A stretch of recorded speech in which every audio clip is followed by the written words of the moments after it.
Okay, good evening everyone. And can you hear me down the back? You can hear? Okay, good.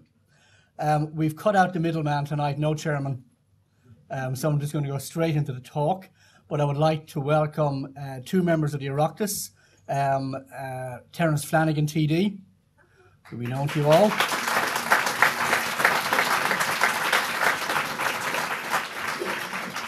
And also Senator Paul Bradford.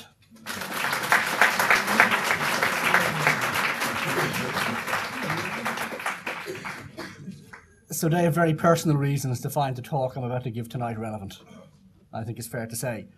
The talk I'm about to give, I don't intend it to be an anti-Enda polemic, because that'll be too cheap and easy, I think, but it will certainly be a critique of government policy in the area of church and state, and it will focus in, as the talk goes on some of the pronouncements of the Taoiseach on certain areas as they affect church and state, and the roles and duties of a politician, and the roles and duties of a Catholic politician. Because, of course, one of the dominant themes of the debate we had about the abortion bill was that a politician, and particularly the Taoiseach, must separate his religion from his politics, and that in some way that's the only democratic course of action that any politician can follow, is to separate his politics from his religious beliefs completely and put his religious beliefs in a box. As the previous Minister for Justice, Dermot Ahern, said, "When I legislate, I leave my religious beliefs at the door of my office." Okay? And that is an extremely predominant belief among many Irish politicians, and it appears to be one shared by the Taoiseach. Now, I'm going to go through various topics, and in fact, each of these topics, in a way, could be a talk of its own. So, for example, declined speech, which is really, I suppose, what inaugurated, in some ways, the government, because it was very early on in the term of this government, and we had this extremely dramatic speech on church and state and the Vatican, which was delivered after the Quinn report came out. I'm not going to go too deeply into this, although I was tempted to give a speech about this purely on its own, but I'll go into it somewhat. Of course, subsequent to that, and this is also I'll deal with these one by one, the embassy to the Holy See was closed, which was also a gigantic statement of intent from the government in terms of its attitude toward church and state. The seal of confession, if you remember, was attacked as well in the light of the Quinn report and the debate. I'll do a reprisal of what happened there, a reappraisal. Denominational schools, of course, have been targeted, and I think that's the only word to be used. I'll talk about that. Marriage and the family and parenthood look set to be radically redefined, particularly if we introduce or have a referendum on same-sex marriage. But there's also a family law reform bill that looks set to be introduced by Alan Shatter towards the end of the year. That, from what I'm hearing, will also be very radical. So I'll talk a little bit about that. And then, of course, the introduction of abortion legislation. But in that section of the talk, I'm not actually going to talk too much about the debate about the abortion bill itself. I'm going to talk instead about the debate that took place within the abortion debate about the proper relationship between church and state and between a politician and his or her religious values, because I think that properly fits under a heading church and state under Enda Kenny. So we go, well, that's what I leave out. Yes, and his comment in the context of the debate about abortion, a Taoiseach who happens to be Catholic, but not a Catholic Taoiseach, because I think that defined probably the philosophy more than any other in terms of how he views church and state and the roles and duties of a politician vis-a-vis his faith beliefs. So we'll start with the Quinn speech. Now, the Quinn speech was probably the most hostile speech delivered by the leader of any country in the Western world in living memory. Not even the ultra-secular previous Prime Minister of Spain, Zapatero, delivered a speech of this sort. Other countries have seen terrible abuse scandals also. I mean, the United States, for example. But it's unthinkable that a president of the United States would have delivered a speech along these lines. Australia has seen scandals. Britain has seen terrible sex abuse scandals as well, but Ireland is the only one where we saw a speech of this type. Okay, so it was absolutely unprecedented. And of course, it caused shock and delight in equal measure. It got enormously praised by the media. I think in the same way that a speech, we'll say, delivered circa 1938, if it had been a rip-roaring speech and a condemnation of Britain and British rule, would have been cheered to the rafters at the time by nationalist Ireland and also by the nationalist press. But in the fullness of time, would it necessarily have been seen as a statesman-like speech? Okay? And, you know, the fullness of time would also judge this speech. It can certainly be said that it was a response to genuine public anger. I mean, this is basically summer of 2011 when the speech was delivered. It was only a few months into the lifetime of this government. The Quinn report had been made public only a few days before. All right, and there was tremendous public and media anger about the report. Although I must say, and I'll just comment briefly on the report, I spoke to a number of politicians subsequent to the publication of the report. And I said, if you had to estimate how many children were abused, would you say, in Cloyne Diocese in the period under investigation? Now, the period under investigation was, how did Cloyne Diocese handle abuse allegations that came to light post-1996? Okay, so I asked, how many children would you say were abused in Cloyne Diocese post-1996? And so one said 60, another said hundreds. The answer actually appears to be 0. Okay? What the Cloyne Diocese and the Quinn report was looking at was how allegations that came to light post-1996 were handled, but they were almost invariably about incidents that happened long before 1996 and usually in the 1970s and 80s. This is to excuse nothing, but it is interesting that in the public mind, and probably in the mind of most politicians, what the Quinn report revealed was abuses taking place on an epic scale, more or less down to the date of the report itself. And you just wonder to what extent that was the Cabinet's understanding as well.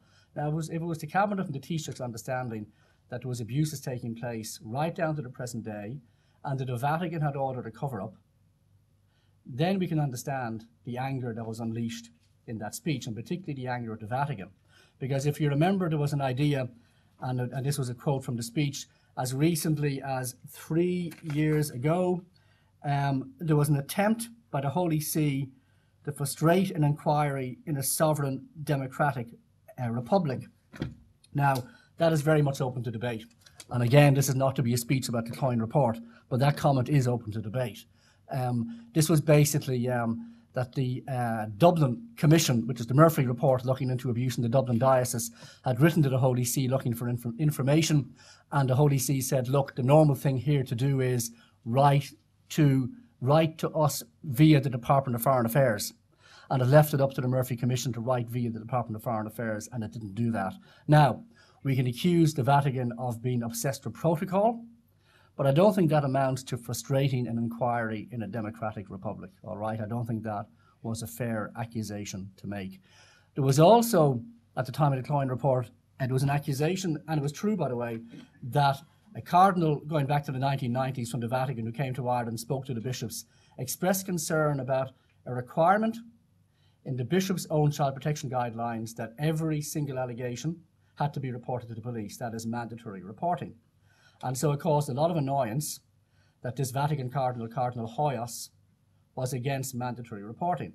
Now, it was about 1996 or 1997 that he came to Ireland and said this to our bishops. But at that time, in Ireland itself, there was a debate going on about mandatory reporting and should it be made a law of the state. And in power at that time was the last Fine Gael Labour government. And the Minister for Health, as far as I remember, was Michael Noonan. And Michael Noonan said, no, there are reasons not to introduce mandatory reporting, okay? So the government of the day, when Cardinal Hoyos was here, was itself against mandatory reporting. All this seemed to have been forgotten. It was reminded, at least the government was reminded of it, when the Vatican's response came out some months later. However, I'm not going to condemn the speech too much. I probably did that in my columns at the time. It was an understandable response to public anger. But again, if a Taoiseach had delivered a speech shortly after independence that had ripped into British rule, that would have also been an understandable response to public anger. Yet we never had a speech of this sort delivered by any Taoiseach post-independence, not even by De Valera. All right, so that's interesting, even though it would have pleased the public enormously and certainly would have tapped into an enormous depth of public anger at the years and legacy of British rule in this country. Just a final remark about the Cloyne speech. It was interesting in it that the Taoiseach spoke much less about the Irish Catholic Church. He spoke about the Roman Church and the Vatican. So I think he was careful not to be seen to be too much attacking the Church in Ireland. He seemed to make a separation between the Irish Catholic Church and the Roman Catholic Church. Like the Roman Catholic Church, or the Roman Church as he called it, was a kind of foreign entity, okay, that was interfering in Irish affairs. He didn't attack the Irish Catholic Church per se much at all. So there was a lot of blaming going on in terms of the Vatican. But what was interesting is the cases that were looked at by the Cloyne report. So far as I can remember, none of them were reported to the Vatican. That is, the Vatican knew about, if they knew about any of those cases, and as far as I remember, they knew about none of them. They knew about very few of them. There was a notion that all the dioceses in Ireland were routinely reporting their allegations to Rome. That was not the case. And the Cloyne diocese wasn't doing it either. Even after 2003, when the Vatican ordered dioceses to report allegations against priests to it. Okay, so in fact, Rome was not interfering in the Cloyne diocese at all. Rome did not know what was going on in the Cloyne diocese. So the Cloyne speech, I guess, set the scene. And then, of course, very shortly after that, we had the closure of the embassy to the Holy See. Now, this was at the instruction of Taoiseach and Minister for Foreign Affairs, Eamon Gilmore, of course, not the Taoiseach, but no doubt the Taoiseach would have had to approve of it and certainly didn't stand in the way of it. Now, the story, as I heard, was that basically, of course, they were looking to cut costs. And they were offered a number of ways to cut costs. And one was to close the consulate, I think it was in East Timor, close the embassy to Iran, and close the embassy to the Holy See. And so basically Eamon Gilmore signed off on all three options. The previous government had also been offered similar options, and Micheál Martin was then Minister for Foreign Affairs, and what I was told was that when he was offered the options, he said, no, find some other way to save the money. We're not going to close the embassy to the Holy See. Now, this is obviously pre-the Cloyne report, but on the other hand, it was post-Orion report, post the Dublin report, but they did not close the embassy to the Holy See. But the embassy to the Holy See was closed, obviously, under Eamon Gilmore. I think there was a notion, I was in Rome last week and I was speaking to some officials out there, and Vatican correspondents and so on, and they had the impression that the Irish government believed that maybe other governments would follow suit, that they'd figure, well, actually, what is the Holy See at the end of the day? It's a 400-acre state in the middle of Rome. Do we really need a full embassy there? Can we not close the embassy and just do what we do, which is have, for example, the Secretary General of the Department of Foreign Affairs act as ambassador? So I think, from what I'm hearing, is they got it into their heads that other countries might follow suit. In fact, that hasn't happened at all. The number of countries with full embassies to the Holy See has increased since 2011, when we closed our embassy. At the time that we were closing our embassy, the British government was increasing its presence at its embassy to the Holy See in Rome. Okay, so they were going in the opposite direction, all right? And in fact, the British ambassador to the Holy See made it known, particularly to the northern bishops and to any other, Catholics up in the north who were dealing with the Holy See and needed any diplomatic assistance, we'll help you. So they actually saw a market opportunity in the fact that our government was closing its embassy to the Holy See. They saw a market opportunity for the British embassy to the Holy See. So nobody has followed suit. Again, what we did was extremely, extremely unusual. All right. Now, I wonder, since we have a new Pope, and this Pope at the moment is popular, and Pope Benedict is gone, and it was Pope Benedict, of course, that was the target of a lot of the government ire. And in fact, Pope Benedict was singled out in Enda Kenny's speech in a very unfair way. But maybe now that we have a new Pope, it will be more possible now to open the embassy, because the government can now reopen the embassy in a face-saving way. There's a new regime in Rome. It's a popular regime in Rome. So maybe in the next few months, or certainly by the end of this government, you'd have to be hopeful that the embassy to the Holy See will be reopened. Again, we'll see. So we'll move on. The seal of confession issue. All right. So this is also in 2011 in the aftermath of the Cloyne speech. So there was a determination and a decision that the state's child protection policy, Children First, be given a statutory footing. Now that hasn't happened yet, it's still in the pipeline. And that reporting of child abuse suspicions and allegations and reports be made compulsory, compulsory. So the media asked a number of the politicians, including the Taoiseach and including Children's Minister Francis Fitzgerald, will the seal of confession be exempted? And they said no, it will not be exempted. So in other words, if somebody goes and confesses child abuse to a priest, or they say, I've been abused by a priest and named a person, or there's a family member or whatever, that priest would then be obliged to go to the authorities with the allegation against the individual. Attacks on the seal of confession are also exceptionally rare around the world. In fact, the Holy See has concordats, that is diplomatic agreements, international agreements, with a number of countries around Europe. In those concordats, that is those agreements between the Holy See and various countries, there is often explicit protection for the seal of confession. It is extremely rare for countries to require the seal of confession to be broken under those circumstances. About a year or two ago, I had a Church of England bishop over here called Michael Nazar Ali of Pakistani extraction, and he was actually in meeting a number of politicians in Leinster House, and this is around the time this was happening. And he was asked about the seal of confession issue. So here we have an Anglican bishop, and he said, you know, every society respects a private space in which a person can unburden themselves of anything. And it's an extremely rare society that closes down all those private spaces, all right? And a private space in which a person can unburden themselves, of course, has always been the confessional. And that is why it has been recognized by almost every country in history and respected by almost every country in history. This is a very solemn place, very private place in which you can unburden yourself of anything without fear of consequences outside that space, okay?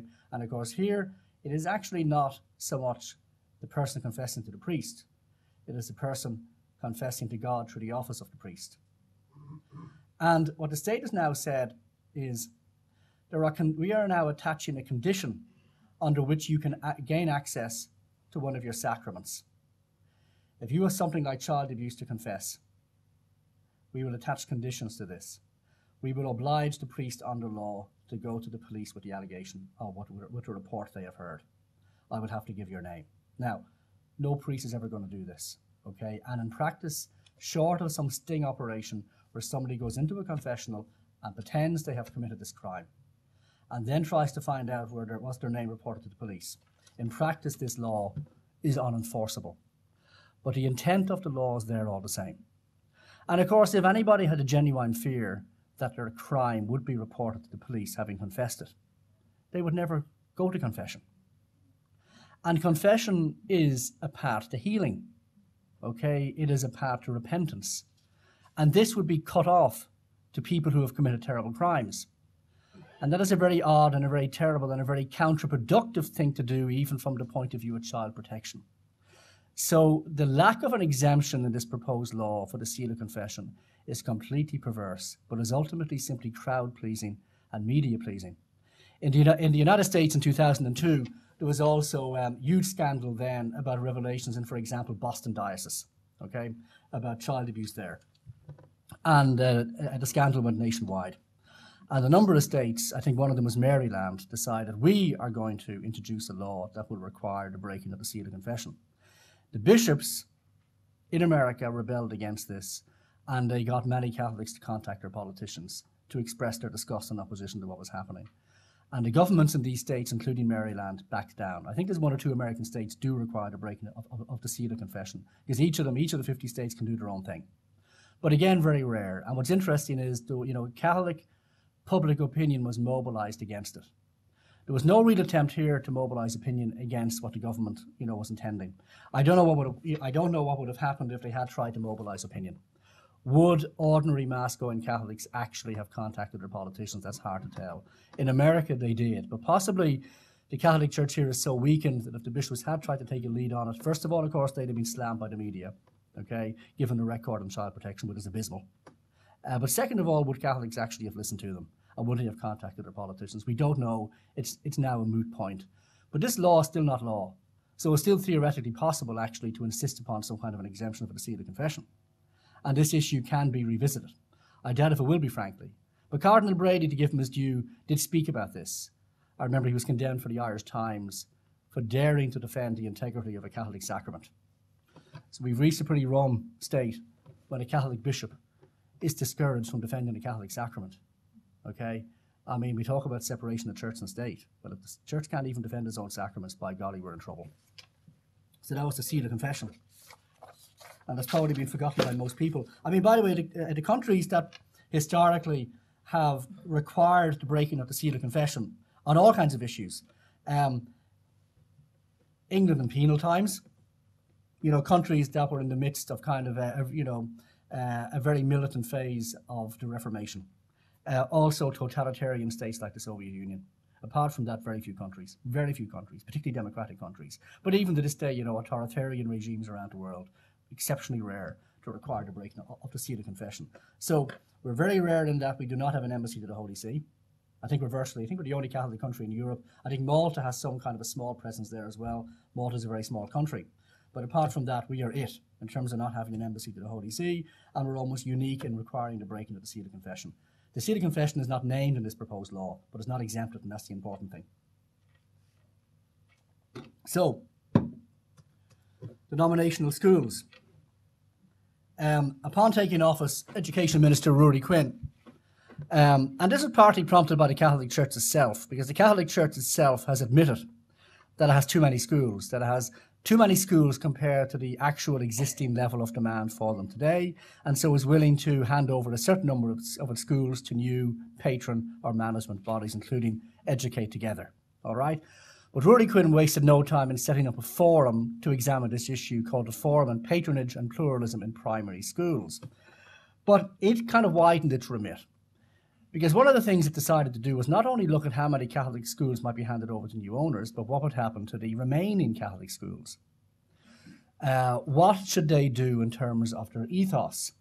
And there was all kinds of proposals made about how they might make their ethos more, quote-unquote, inclusive. Okay? And some of these recommendations are worth looking at. So, for example, it said that the display of religious symbols in the walls and corridors of a denominational school would have to be inclusive of the religious symbols of all the children in the school. Now, what does this mean? It means that if you put a crucifix up on the wall or a statue of the Virgin Mary in the corridor, you would then have to match it with, let's say, the crescent, or the Star of David, or the Baha'i symbol, or Hindu symbols, or Buddhist symbols, or whatever the case may be. So in the end, you would walk into the school and there would be nothing to tell you that this is actually a Catholic or a Christian school. And likewise, if you walked into a Muslim school or a Jewish school, because there would be so many symbols up on the wall, what would tell you that this is actually a school belonging to this particular faith? So in order to make it more inclusive, the school would actually have to hide its own identity. So it would be inclusion at the price of ethos and identity. Now again, what is being proposed here is extraordinarily rare internationally. Britain does not require this. About a third of schools in Britain that are state-funded are church-run, mainly by the Church of England, but they have no requirement like this at all. Now, this is not yet a requirement, but the fact that it's even a proposal is simply amazing. They have also, by the way, said that prayers ought to be inclusive and not make any child feel excluded. How do you have inclusive prayers? I mean, is the Hail Mary not inclusive because it's a particularly Catholic prayer? Is the Our Father not inclusive because it's a particularly Christian prayer? What would an inclusive prayer look like? All right? I can't imagine what an inclusive prayer would look like, because unless you're simply talking about God, and even that might exclude some religious believers or the atheists among the school population, what would an inclusive prayer look like? Again, I can't imagine. But look what's happening. The right of a Christian school to have explicitly Christian prayers comes under attack. in the name of the new ideology of inclusion. So again, an extraordinary thing. And something else that's proposed is that sacramental preparation take place outside of class time, outside of school time, after school, elsewhere, or maybe on the school premises, but after class time. One of the arguments here is that Ireland has slipped down the education table somewhat in the last number of years in terms of literacy and numeracy. And so the argument is maybe it's because we spend too much time on religion, we spend too much time on sacramental preparation and so on. So we need to spend less time. And if we spend less time, then we could increase, literacy and numeracy skills. But Northern Ireland, which also has state-funded Catholic schools, teaches the sacraments in school time just like we do down here. And Northern Ireland schools on international tables rank number 2 in the world, I think behind only Finland. So if sacramental preparation is the problem, then why are Northern Ireland schools number 2 in the world? So it can't be because of that at all, okay? It has to be because of other factors at work. But what they're doing is they're singling out sacramental preparation. And also a problem has been flagged with faith formation in schools generally, because faith formation, of course, is formation in your own faith. And this, again, is held to make kids who are in that school not of the faith feel excluded. So the proposal is faith formation takes place either at the end of the day or the start of the day, but at no other point during the day. And it's a proposal that the rule for primary schools that allows the school ethos to permeate the entire day be abolished. Now, permeating the entire day means, for example, the Angelus rings at midday. Okay? The school day might start with a prayer. The school day might end with a prayer. As I say, you might go off to school, you might go off to Mass, at certain times of the school year. So that's part of the ethos permeating the school. But it also permeates various subjects. So the school, in the name of inclusion, is to be drained of the ethos, okay? Except at very select times of day. It's like the fate of the school is regarded as some kind of radioactive material that must be put in a box lest it contaminate anyone. And it's only opened at very discrete times and only in front of certain pupils. And all the other pupils be cleared away from this radioactive material when this box is opened. Okay, I mean, it's like when the previous Pope Benedict went to England in 2010, and he addressed the leaders of political and civil society in Westminster Hall. He said, religion is not a problem to be solved. Okay, and of course, too many do regard it as a problem to be solved. And the whole philosophy that informs these recommendations for our school, okay, does regard religion as a problem to be solved. Because basically it sees religion as intrinsically exclusionary rather than something positive. So even Catholic schools, okay, can't really be all that Catholic anymore. They must become de facto multi-denominational schools. And as I say, this is virtually unprecedented anywhere. Holland, or the Netherlands, 60% of its primary schools are state-funded and church-run. A whole plethora of churches, it being the Netherlands. There's no question of them having to water down their ethos in this way. And again, what's going on here is happening almost without debate, because the word inclusion tends to deactivate people's defences. Nobody wants to sound like you're exclusive, okay? So inclusion is one of these words that tends to, as I say, deactivate all arguments. It's a kind of moral blackmail word, okay? Because obviously the opposite of being inclusive is being exclusive, and that is a terrible thing to be. Okay, and so no proper argument is taking place here. And the government, by the way, is in the middle of a consultation process that ends on November 22nd that invites parents to consider how to make their Catholic schools more inclusive, and then gives all these helpful suggestions along the lines of what I've just outlined. So it basically leads parents, okay, to accept the recommendations of the Forum on Patronage and Pluralism. Just one final point on the denominational schools point, or issue. A survey has been done by the Department of Education in 45 areas around the country involving about 250 schools. And they've asked parents in those schools and future parents for those schools, would you like your local Catholic school to change hands? And the average percentage of parents who do want their local school to change hands, or rather would put their children into a different school if it was available, is 2.5%. Okay, so all this fuss is about a percentage that's averaging out in the 45 areas so far, which have been sampled at 2.5%. That's it, okay? So we have this huge process underway for the sake of the 2.5%, and the remaining 97.5% be damned, all right? So we see the rights of parents who actually want a particular ethos for their parents, for their children, a Catholic ethos or a Church of Ireland ethos, or whatever the case may be, being sacrificed for the very small minority who don't want a Catholic ethos. Now, marriage and the family, a topic close to my heart. In fact, one of the reasons the Iona Institute was established. We have this constitutional convention. And the convention is looking, this was unasked for by the public.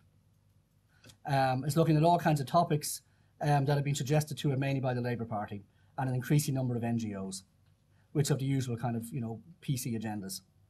And one of the issues I looked at, and I was at this debate, is the marriage issue, with a view to redefining marriage to allow same-sex couples to marry. Okay, but this is only one aspect of this debate. It looks like, as I say, our Justice Minister, Alan Shatter, is going to come up with a law which will look at things like surrogacy and IVF, the assisted human reproduction industry generally, sperm donation, egg donation, and in some way regulate it. But it looks like it'll regulate it in the most liberal way possible. And the most liberal way possible is to allow virtually anyone to avail of these services. So a single woman can go and get a sperm donor and have a child. A single man can find himself an egg donor and a womb and have a child. Or, of course, a gay or lesbian couple, the same thing. Or a heterosexual couple, if they're infertile, find somebody else's egg, somebody else's sperm, and if need be, somebody else's womb. Now, what's this doing? Because, of course, if a single man or a single woman can avail of these services, what the government is saying is we no longer believe children ought to have a mother and a father. Okay? Because naturally you're saying that. Because if you say, look, we're looking at this from the point of view of children, and, we could require it in law that if you're availing of IVF, you have to be able to provide the child with a mother and a father. The government could take that position, but it doesn't look like it will take that position. It will allow anyone to have a child, it looks like, via these various techniques. So single man, single woman, gay couple, lesbian couple, okay? This means the government will be setting aside any notion that there's any special value in having a mother and a father. And furthermore, of course, once you go down the road of basically regulating and permitting egg donation and sperm donation, the sperm donor will not be raising the child. That's the child's father. The natural tie to the father will have been deliberately broken. Or if it's an egg donor, that's obviously the mother. So the tie to the natural mother will have been deliberately broken.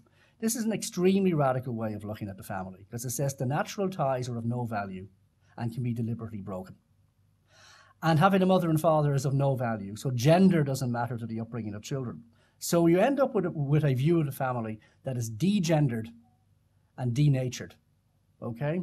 The value of motherhood and fatherhood put aside, the value of the natural ties put aside. And what gay marriage does is it puts the tin hat on that completely. Because, well, of course, what gay marriage does is it completely sets aside a child's right to a mother and a father. And it says it does not exist. And what's remarkable is in this country, we have had all kinds of controversies around adoption. And the reason that we've had controversies around adoption is because sometimes, children were taken away from their mothers and the mother could never trace her child again and the child could never trace the mother again. And why do they go looking for their natural parents? Because it's natural to want to go looking for your natural parents. But here with IVF and I'm not talking about IVF in the ordinary course of things, but when you're using egg and sperm donations and surrogate mothers and so on, you are deliberately breaking the natural tie.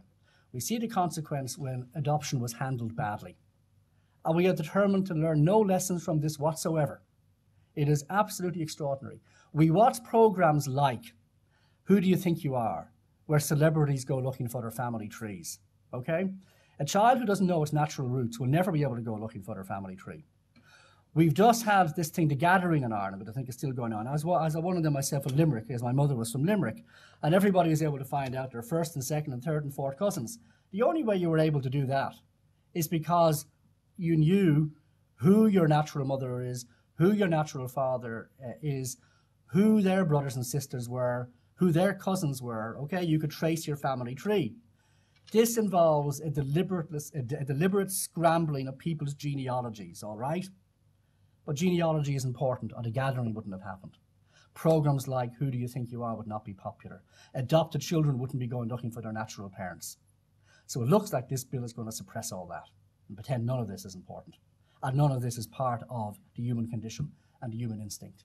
And if we redefine marriage, we're putting the tin hat on that, okay? People think, that same-sex marriage is all about simply equal love and equality. It's not.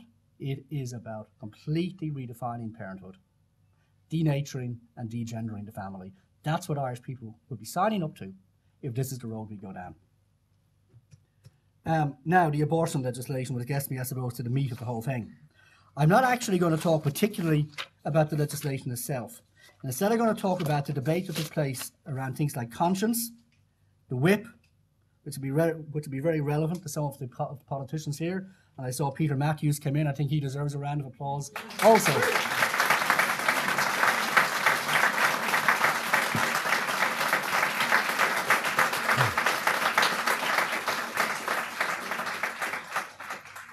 So, in the context of this debate, there was a lot of talk about things like excommunication, expulsion, conscience, party or principle, loyalty, and so on.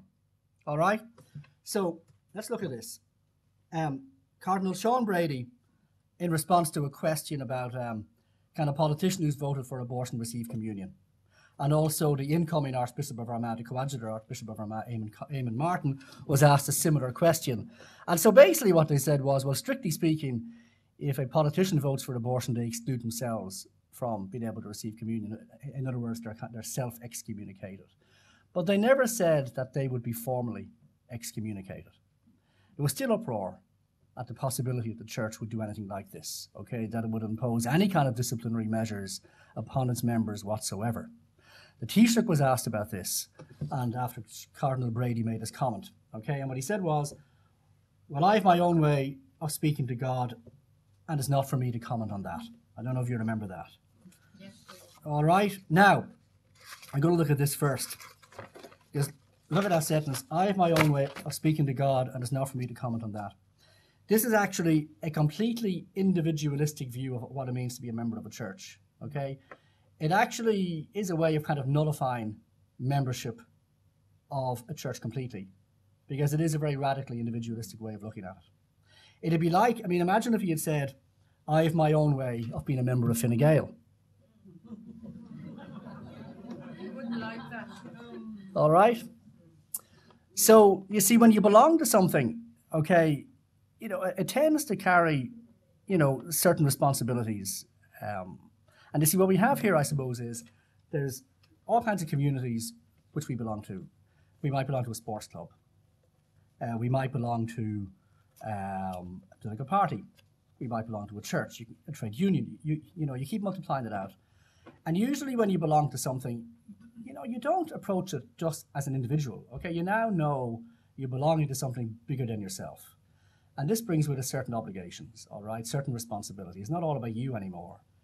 Now, Enda could see this very clearly when it came to being a member of Fine Gael, but couldn't see it at all when it came to being a member of the Catholic Church or the Catholic community.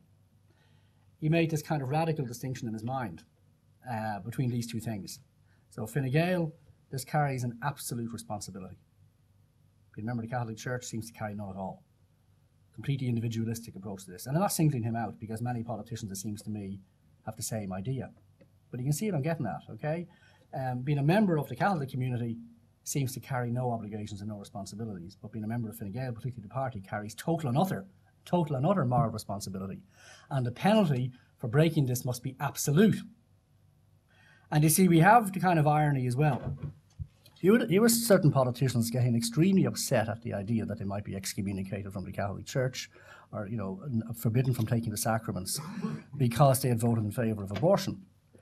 But applauding, the media were doing this too, applauding the Fine Gael party leadership for excommunicating its members who voted against its party line on abortion. And what is expulsion from the Fine Gael parliamentary party other than a form of excommunication, okay? Because excommunication means put outside the communion, put outside the community in some way. What does expulsion from the Fine Gael parliamentary party, or any party for that matter, mean except the same thing? You have been put out, okay? You are now outside excommunication.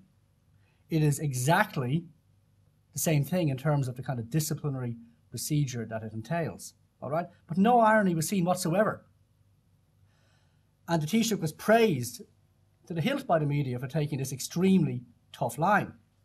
But there's a distinction to be made between a person who, you see, when a person joins the Catholic Church or is brought up in the Catholic Church, it is known what the Catholic Church stands for. And it is known on certain fundamental things it will not change. So it's not going to change the stance on abortion. Okay? So to a large extent, what you see is what you get. But when you join a political party, at a given moment in time, that political party has certain policies, and you're happy to sign up to these. And then suddenly you turn around and this changes policies. And even if this change in policy is against your principles, the party expects you to go along with it, no matter what. So this is absolutely the party requiring you to put party before principle. The Catholic Church will never require you to do that, ever, okay? If your beliefs change such that you cannot go along with the Catholic Church, the Catholic Church is not going to say to you, okay, well, certainly the Catholic Church is not going to say we're going to change in order to accommodate you. But it's going to say we respect this, but there's obviously a consequence, okay? If you now believe in abortion, I don't see how you can be a Catholic in good standing. And if you have facilitated or voted for abortion, it's very hard to see how you can come up and receive communion, okay? Because what you've done is very serious, okay? But I say when a person is a Catholic, they know all along where the Catholic Church stands.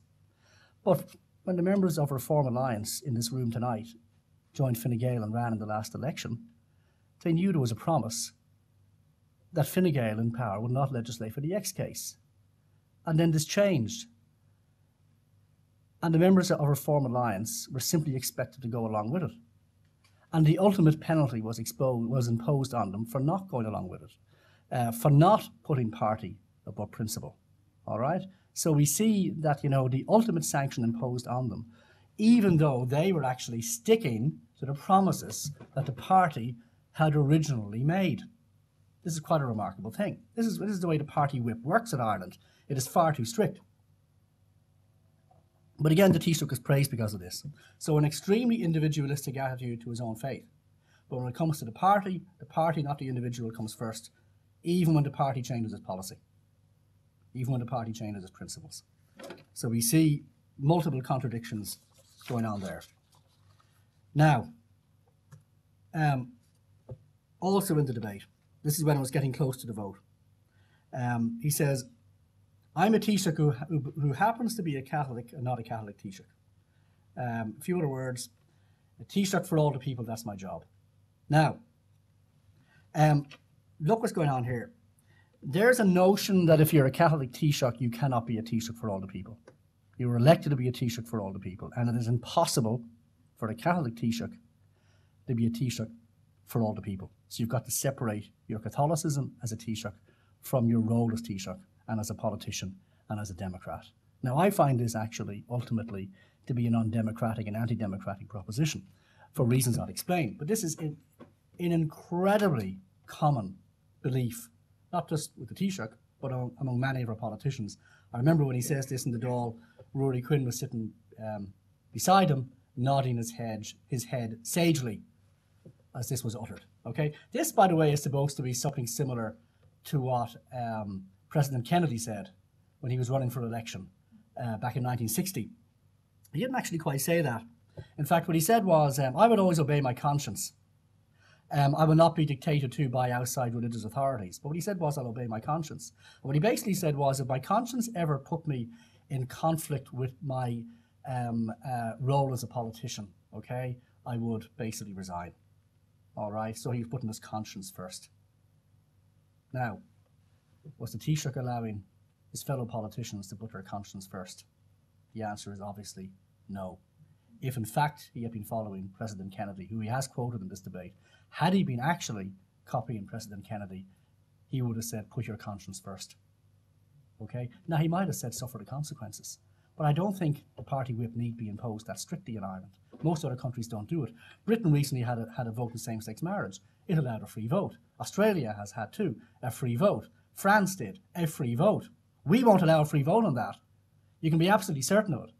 Micheál Martin allowed a free vote under pressure on the abortion issue, but I think he's already said there will be no free vote in same-sex marriage. We're an extraordinary country when it comes to this kind of thing. Now, can a Catholic Taoiseach not be a Taoiseach for all the people?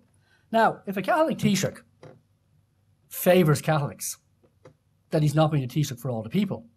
But mind you, if a Fine Gael or a Fianna Fáil memberless Taoiseach and they're favouring Fine Gael and Fianna Fáil members when it comes to appointments to various things around the country, boards and committees and all that kind of thing. Is he being a Taoiseach for all the people?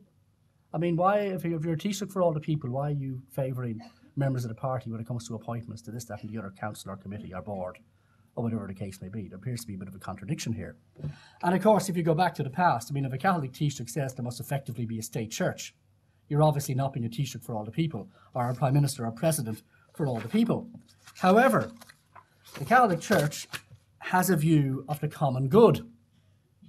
And the common good implies something that's good for everyone, okay? Or rather, what the common good says is there are certain times when certain individual freedoms must be lost for the greater good, okay? It is impossible for a politician not to have a view of the common good. It is impossible. In fact, how could a politician possibly run for office without a view of the common good? Because all policies involve, making choices between this group and that group. And you try to set your policies in such a way that you minimize harm to this group while you are trying to benefit this vulnerable group, let's say. But it is actually impossible to have a view of the common good in which everybody's a winner. What you try to have is the most number of winners. And you try to get all kinds of various values like freedom and equality and so on balanced properly within this view of the common good. Labour has a view of the common good. Its view of the common good is social democratic. Now, in the social democratic view of the common good, the state looms extremely large. I mean, essentially, Labour has never seen a problem that does not involve the state solving it. Okay? Subsidiarity does not exist. Subsidiarity, of course, is a very important part of the Catholic view of the common good. Labour also places great store by equality. Fair play to it. Equality is not the only value. Freedom is a value, okay? And freedom and equality often have to be balanced. Because we saw if you take equality to the absolute extreme, you end up crushing freedom like in the Soviet Union, all right? So you got to get these things properly balanced. Fine Gael was once a Christian Democratic Party. It still belongs to the European People's Party. In Europe, in the European Parliament, the likes of Angela Merkel's Christian Democratic Party is part of it. Those parties in the continent are to a greater or lesser extent Christian Democratic parties. Some of them have also departed from their roots. But when they were fully Christian Democratic parties, they had a view of the common good inspired by Catholic social teaching. Nobody suggested for a moment that that was in some way undemocratic, that they could not run for office because they had a Catholic view of the common good and because they were inspired by Catholic social teaching. I mean, when John A. Costello and so on, okay, Liam Cosgrave, various other leaders of Fine Gael in the past, who were proud Christian Democrats, nobody said, well, I may be I may be a Christian Democratic, what was it? I'm a Taoiseach who happens to be a Christian Democrat, but not a Christian Democratic Taoiseach. That would be an absolutely absurd thing to say. You've been elected to be a Christian Democratic Taoiseach, okay? So you run on a Christian Democratic platform. And I mean, you're not to be a Catholic Taoiseach in the sense of imposing a religion upon the country, but you can have a view of the common good that's inspired by Catholic social teaching. And for years and years and years after World War II, this was incredibly common in European politics. Nobody suggested it was undemocratic to be a Christian Democratic politician. And Angela Merkel would never say that, never would say that. She said, I'm not going to be, I mean, she's Lutheran. Okay, I'm not going to be a Lutheran Chancellor of Germany. This is true, okay? But she will still have a view of the common good that might well be inspired in some way by her Lutheranism, by her father's Lutheranism. He, so far as I know, was a Lutheran pastor, all right? So when you actually break this down, it begins to look absurd. If every view of the common good belongs in politics, why not the Catholic view of the common good? And there's no view of the common good everybody agrees with. We're not all social democrats. We're not all free marketeers or libertarians or liberals or whatever. We're not all Catholics, not all Protestants. Okay? There is no view of the common good that is universal assent. So in a democracy, what you try to do is get the most votes for your view of the common good. But why, of all the views of the common good that exist, should only the ones marked Catholic or religious be excluded from democracy, be excluded from the public arena? That is not democratic. That is actually rather arbitrary and ultimately prejudiced against religious views of the good. Okay, if you can persuade enough people of your view of the common good, then of course you should be allowed to run for office and implement your policies. And you can stand up truthfully and say, I'm a Taoiseach for everyone. because I want the common good to be maximised. All right? Now, a couple of more sections. He came out of a meeting, as I explained to the Cardinal and members of the church, my book is the Constitution. All right? So this is why I was justifying legislating for the X case, because the Supreme Court had interpreted Article 43.3 in a certain way. There'd been a vote about it in 92 and 2002, both narrowly defeated when there was splits and so on going on. And so he said, well, this is the Supreme Court interpretation, that's the Constitution, I must implement it. That wasn't his view when he was running for election. All right, and in fact, the Supreme Court cannot force a government to legislate in any particular way. It's a very important thing. Now, a Taoiseach cannot act against the Constitution. He obviously cannot do something that is unconstitutional. So that is absolutely true. He must go along, he must act in a way that's constitutional, all right? That's not unconstitutional. But every politician has a higher duty than that. And the highest duty for all of us is to follow our conscience, okay? Because you may think the Constitution is wrong. Now, if you're a Taoiseach and your conscience is telling you the Constitution is wrong and therefore in a strict legal sense you must act unconstitutionally, I think the only thing a Taoiseach could do then would be to resign. But your highest duty actually is to your conscience, all right? And it could be a Catholic-informed conscience or a social democratic informed conscience or whatever. But the highest duty is to your conscience. But again, this was not seen in the case of the 7 members who were expelled. Okay, and by the way, what was interesting, when the likes of Cardinal Brady and Archbishop Archbishop Eamon Martin were saying, you automatically excommunicate yourself. What did Enda Kenny say? Well, under the rules of Fine Gael, if you vote against the whip, you automatically expel yourself. Exactly the same. Okay, I mean, honestly, just the lack of ability to see that this is the same. Okay, you are talking exactly like a bishop, except again, there's a difference. The Catholic Church's position is constant. You change the policy halfway across the river, and then you expected these people, these men and women, to go along with you, despite the fact that they were keeping your original promise and they were standing by their principles. All right, so this really now, to me, doesn't work. All right, so where are we now? I'm just looking a bit to the future. We have a view that politicians cannot act on their religious beliefs as politicians, and therefore a view that religion and politics must be totally separated. This is not a democratic point of view, because again, it singles out religious values of all values and says, you go in a box. You're a problem to be solved. Okay? This is not democratic. Politicians are not required, as I say, to separate their politics from any other value or belief system. Why treat religious beliefs in this way? Is it because they're controversial? Well, social democracy is controversial. Okay? So there's nothing that's not controversial at the end of the day. So as I say, this rule begins to look like a form of prejudice. This isn't the separation of church and state so much as the separation of religion and society. It is kind of putting religion onto the equivalent of an Indian reservation. That's the place for you now. You no longer belong on the wide open plains where your ancestors roamed. Okay? You're in here. I mean, the ultra-aggressive secularism says you don't even belong on the reservation. We want to see an end to you. Okay? Completely. This would obviously have been the attitude under Stalin's Russia for a while. Okay? But then the later attitude, by the way, developed into communist countries that we will permit you to exist, but only in a certain very limited way. We'd effectively place you on a reservation.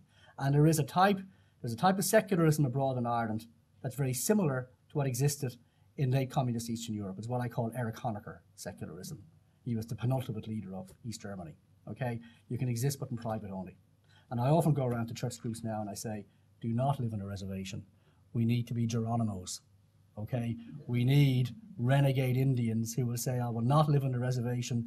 I will hunt and I will roam on the wide open plains where my ancestors hunted and roamed. Okay? So we must not accept that our place is on the reservation.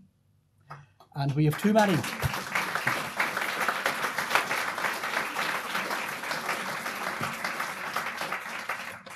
I think too many of us have been conned somehow into thinking that our place is now on the reservation, actually. And we have a lot of public leaders who say, well, okay, when I leave the reservation, I will leave my Christian beliefs in the reservation. Okay, so I'll take off my headdress, my painting, so on. I'll dress up like a civilized man. And then I'll step up to the steps of Congress.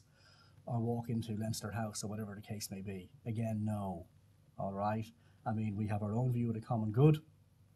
We had Christian democracy in Europe for decades. It still exists to some extent. Why not still? Why is this somehow suddenly invalid? All right? Now, you see, again, church-state separation means they respect the legitimate autonomy of each other. But actually, today, ironically, it is the state that is not respecting the legitimate autonomy of the church. So we see all kinds of conditions that they are attempting to impose upon religious schools. You can have your ethos, but not really, because your ethos isn't inclusive.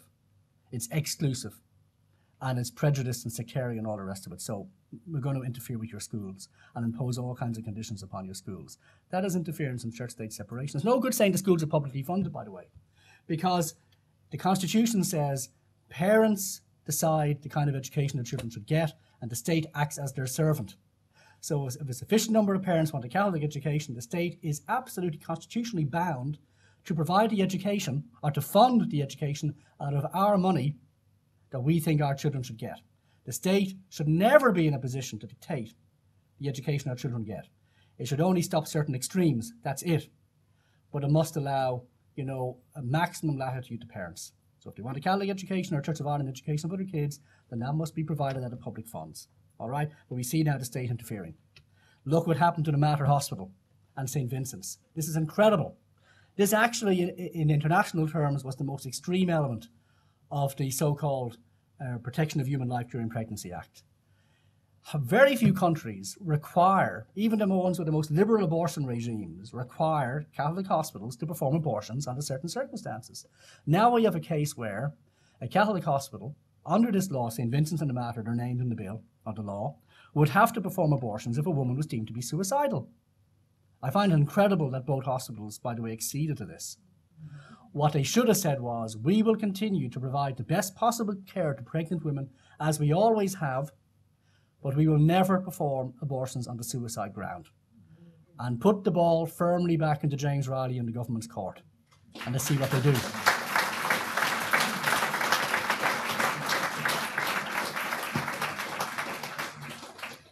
I mean, James Riley said when he was asked about this, no publicly funded hospital can be allowed to deny a person their right.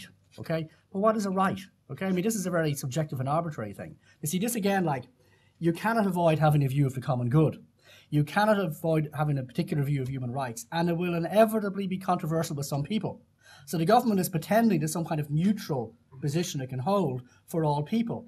Neutrality is impossible. Every view of human rights, every view of the common good will find some level of disagreement. So every state has to make certain choices that some people are not going to like.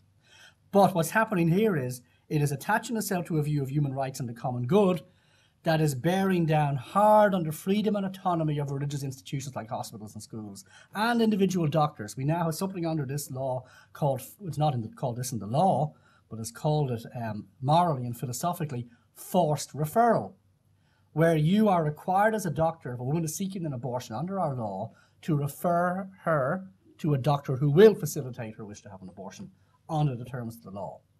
So you must pass her on to somebody else. That is forced referral. So our law, when it comes to conscience, rights of individuals, ethos of religious institutions, is appalling beyond belief. There's very few countries like us in this regard. Sweden is one of the few. Sweden has almost no conscience rights from doctors and nurses whatsoever. Sweden is very extreme. We are now nearly as extreme as this. The European Parliament the other day debated a resolution that wanted to quash, it wouldn't have been binding, but it wanted to quash, or at least very much restrict, conscience rights of doctors, nurses and hospitals. It was defeated, okay, primarily by the members of the European People's Party, to which Fine Gael belongs. Now figure this one out. Okay, what is going on? All right, our party now, I voted Fine Gael in the last election. My father was Fine Gael, my grandfather basically. I mean, I've been a floating voter at times as well, but my family history is Fine Gael. I hope that doesn't put too many in the room off me. And I mean, I still, would feel a certain tug from the Fine Gael party, not at the moment. I mean, I think if I'd been a Fine Gael member, I would certainly be in the Reform Alliance at the present time. But it's a remarkable thing that this party now, on these issues, is further to the left than most members of the European People's Party in the European Parliament. How did that happen? Now, I'll just finish on this. I think that Enda Kenny in his instincts is a moderate man, okay? But what's worrying is that politically he feels obliged to follow on the social issues what is basically a Labour Party agenda. And also, obviously, on many of these issues is an agenda for important sections of the media. For example, the Irish Times and RTE. All right? So his moderate instincts are being kind of pulled in what is, objectively speaking, a de facto very secular direction, all right, where he feels obliged to say, I'm a Taoiseach who's a Catholic but not a Catholic Taoiseach. I relate to God in my own way. My book is the Constitution, doesn't refer to his conscience, doesn't allow constant rights to his politicians, all right? Is signing off on all these things about denominational schools and, in effect, closing of the embassy, all of this, right? So unfortunately in Ireland now, it seems to be suddenly very hard for a man of moderate instincts to behave moderately, all right? It's easier for Angela Merkel. It's easier for the Prime Minister of Australia. Something has happened in Ireland. You know, we're in the grip of a the kind of zeal that would have gripped Ireland in the years after British rule, okay? Where if you said anything good about Britain at all, you were a Sholeen and a West Brit. And today, if you say anything good about the Catholic Church, you must be craven, deferential and servile, okay? But I would suggest the main form of deference and servility today is to be deferential and servile to politically correct opinion. So we've got to find some way of liberating the Taoiseach from politically correct opinion. And I will leave it at that and take questions, and thank you.